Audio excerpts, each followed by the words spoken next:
Bismillahirrahmanirrahim. Assalamualaikum warahmatullahi wabarakatuh. Berikut kami membuat video penjelasan tentang bagaimana menyusun laporan kuliah kerja nyata. Video ini kami susun dan buat untuk memberikan penjelasan yang lebih detail lagi terkait dengan panduan laporan KKN. Yang bagian yang paling pertama yaitu judul ya. Anda dapat menggunakan laporan kuliah kerja nyata desa lokasi Anda KKN, misalkan desa Lantan atau desa Aibual. Nah, jika kegiatan mahasiswa bisa dimasukkan ke dalam salah satu tema tertentu, dapat juga menggunakan judul dengan tema, misalkan implementasi desa Aibual Benderang, informasi publik melalui rancang bangun RT RW net misalkan. Jadi silahkan apakah nanti akan menggunakan laporan kuliah kerja nyata desa XYZ atau dengan memasukkan sebuah tema tertentu. Bagian kedua yaitu bagian pendahuluan, itu berisi tentang deskripsi profil dari desa secara umum. Nah, nanti di berikutnya di bagian 2 akan lebih spesifik ke tema yang akan Anda kerjakan. Uraikan juga perlunya tema program individu, jadi sudah mengarah ke kondisi-kondisi yang mengarahkan perlunya program yang dijalankan oleh mahasiswa. Uraikan juga gambaran kondisi setelah pelaksanaan, jadi diharapkan kondisinya ada peningkatan kemampuan, ada peningkatan layanan, ataupun ada perubahan perilaku sikap. Yang kedua, 1.2 perumusan masalah. Jelaskan permasalahan yang ingin diselesaikan mengacu pada tema kegiatan yang telah ditetapkan. Tema kegiatan di sini yang dimaksud adalah program kerja. Misalkan Anda mengajar desain grafis, permasalahannya di desa tempat Anda KKN itu tidak ada SMK kejuruan bidang multimedia, adanya mungkin SMK pariwisata atau bahkan hanya aliyah, sehingga mereka tidak mendapatkan pendidikan formal tentang desain grafis. Maka Anda mengajarkan mereka desain grafis, atau memang dibutuhkan desa ini adalah desa wisata, dibutuhkan desain grafis untuk menyusun poster atau informasi terkait dengan desa wisata. Yang ke bagian kedua, masalah menjadi prioritas dalam program yang ada laksanakan. Misalkan peningkatan pengetahuan apa? Peningkatan kemampuan di bidang desain grafis menggunakan Corel dan Photoshop. Kemudian untuk perumusan masalah tidak harus dalam bentuk pertanyaan, bisa juga dalam satu kalimat. Bagian ketiga, tujuan. Tujuan ini berisi tentang kalimat aktif yang terukur, lebih banyak pada kegiatan-kegiatan yang akan dilakukan. Misalkan bunyi tujuannya adalah melakukan analisa kebutuhan penunjang desa wisata Aibual, desa wisata Lantan. Kemudian melakukan sosialisasi, melakukan pelatihan, melakukan lomba dan lain sebagainya. Bagian 4 yaitu manfaat dari kegiatan yang telah dilaksanakan. Manfaat itu adalah dampak yang dihasilkan setelah tujuan tercapai. Setelah berkegiatan, apa yang terjadi perubahan di halayak sasaran, apakah mitranya itu adalah siswa sekolah, karang taruna, ataupun kelompok-kelompok yang ada di desa lokasi KKN. Jumlah manfaat disesuaikan ya, jadi tidak harus manfaatnya sebanyak 4, bisa lebih dari 4. Kemudian karena laporan ini dijilid 1 untuk satu desa, maka setiap bagiannya, setiap bab adalah kumpulan dari semua program yang dilaksanakan. Kita lanjut ke bagian 2, bab 2, yaitu gambaran umum masyarakat sasaran. Di sini subbabnya adalah gambaran umum, namun ini sudah lebih spesifik lagi, sudah lebih spesifik dari yang bagian pendahuluan. Kalau pendahuluan mungkin Anda akan menguraikan tentang lokasi dari desa bersebelahan dengan desa apa saja. Nah, kalau di bab 2 ini gambaran tentang masyarakat yang akan menjadi mitra atau yang akan diberikan pelatihan.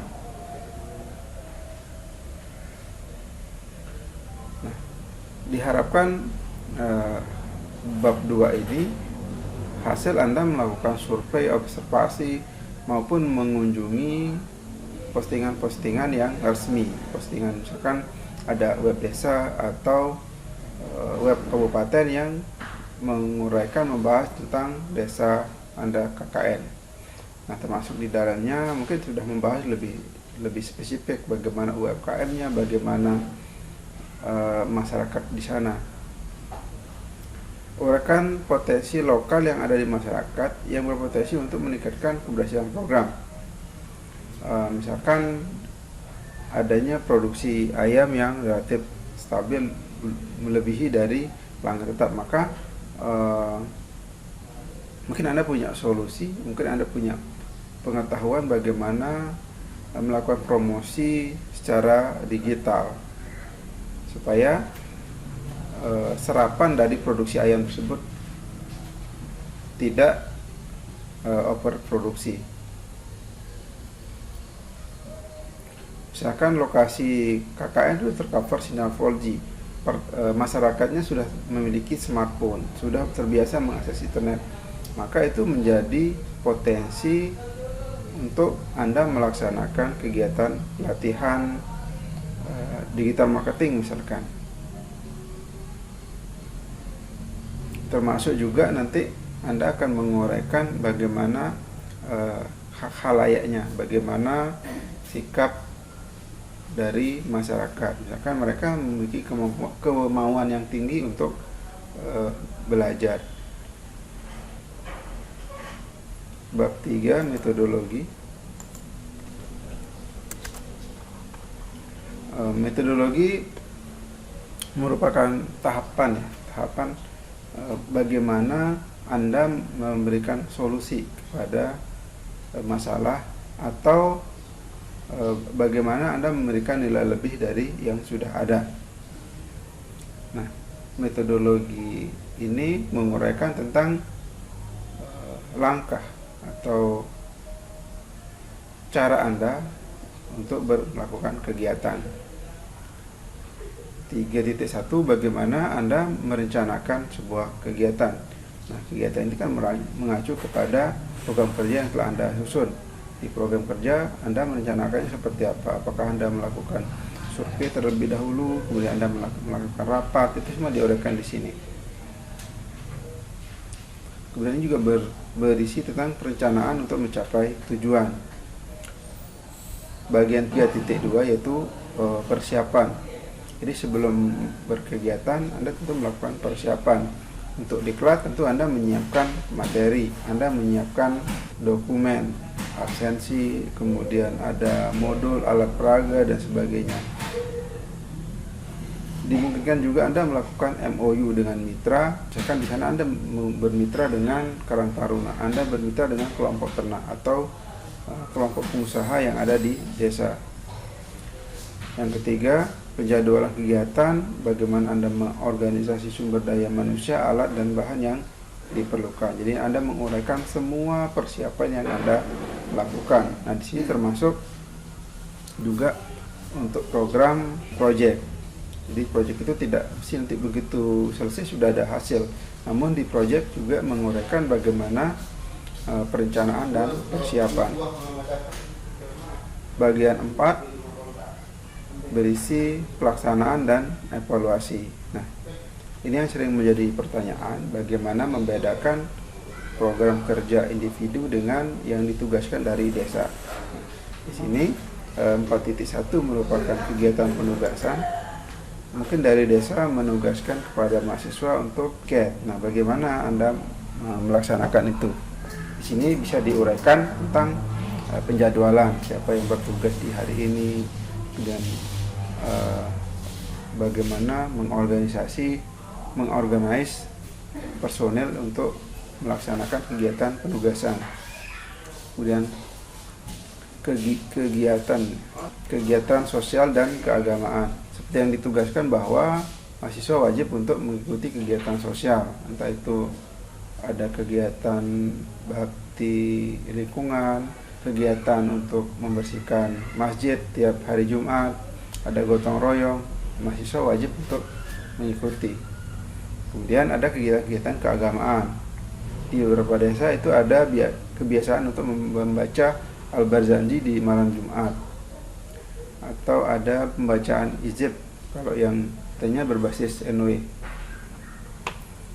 Nah, di sini juga termasuk menghadiri kegiatan yang insidental, seperti adanya tahlilan maupun pemakaman keluarga. Setelah itu diuraikan, maka di bagian 4.3 ini merupakan program kerja ya, uraian kegiatan yang tergambar di program kerja.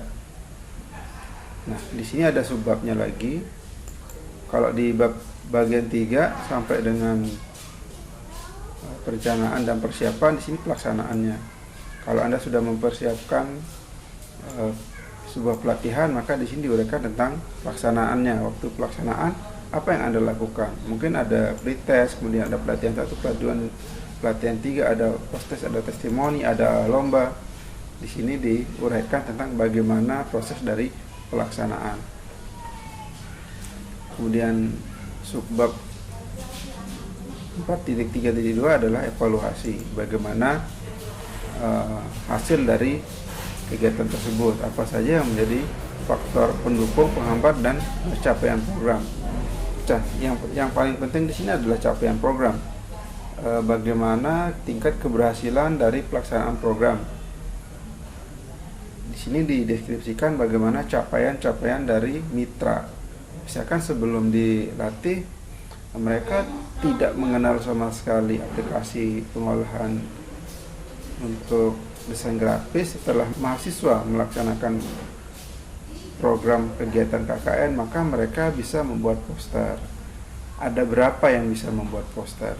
Dari 50 peserta yang sudah mahir 40. Jadi diuraikan tentang capaiannya. Kemudian bagian D itu berisi tentang rencana tindak lanjut.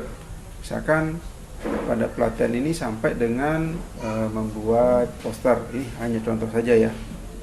Harusnya lebih dari ini. Kemudian di program tindak lanjutnya adalah bagaimana mencetak misalkan. Atau pada sebuah pelatihan jaringan hanya sampai dengan konfigurasi jaringan dan pembuatan token misalkan. Untuk rencana tindak lanjutnya mungkin ke depan bisa dapat dilaksanakan pelatihan untuk keamanannya atau pelatihan untuk manajemen bandwidth.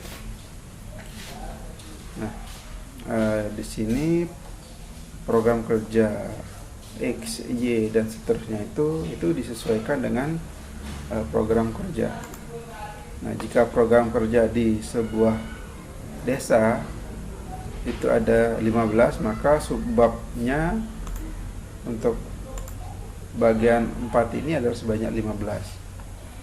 Bisa saja subbab 4 ini lebih banyak dari jumlah mahasiswa KKN. Misalkan yang KKN 10 orang, subbab ini bisa 15. Tidak menutup kemungkinan ada seorang mahasiswa yang memiliki kegiatan lebih dari 1.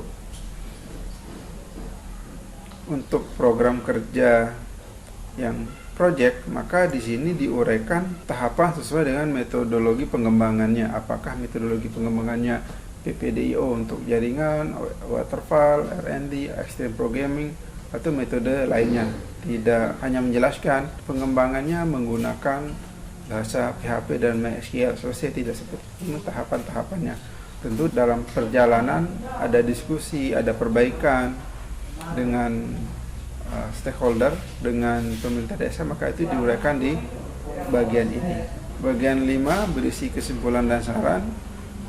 Ini merupakan bagian akhir dari tulisan jawaban atas tujuan yang telah dikemukakan pada bagian pendahuluan. Kesimpulan juga berisi tingkat keberhasilan dari program. Jadi kegiatan ini telah dilaksanakan dengan hasil bla bla bla bla. Kemudian di sini juga dapat diuraikan tentang saran untuk perbaikan atau saran untuk kelanjutan dari program. Misalkan untuk perbaikan pada kegiatan Anda saat ini adanya terjadi jadwal yang samaan, atau ternyata program tersebut telah diprogramkan oleh desa sehingga terjadi overlapping. Nah, mungkin Anda akan menyarankan untuk melakukan koordinasi dengan seluruh elemen, termasuk juga bagian yang di atasnya desa, misalkan BPFD atau pemerintah daerah, karena dapat saja programnya itu ternyata sama dengan program dari daerah. Misalkan pelatihan untuk UMKM, ternyata dari pemerintah daerah juga melakukan kegiatan yang sama. Nah, nanti di lampiran Anda akan melampirkan foto-foto kegiatan, daftar hadir, pretest, testimoni, notulen, termasuk di sini program kerja dimasukkan di lampiran. Di bagian belakang itu ada template.